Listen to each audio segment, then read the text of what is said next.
Министерот за здравство Арбен Таравари денеска информираше дека се воспоставува нов начин на избор на директори на јавните здравствени установи во консултација со лекарската фела и дека со сите други клиники ќе се постапува на истиот начин. Откако извести дека клиниките имаат големи долгови и дека буџетот на министерството е сериозно намален, Таравари посочи дека по долговите во сите клиники ќе се прави ревизија без исклучок. Пациентите со хронична миелоична леукемија на кои не им делува лекот кој се наоѓа на рецепт, наскоро ќе ги добијат неопходните лекови. За почеток терапија обезбедена за околу 20 пациенти. Станува збор за многу скапи лекови. Месечната терапија за еден пациент со ваква леукемија чини околу 3500 евра.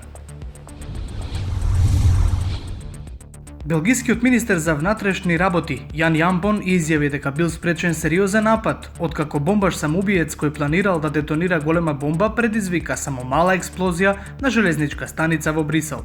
По експлозијата војската веднаш реагираше и напаѓачот беше убиен. Обвинителството сепак ова го води како терористички напад во Белгија.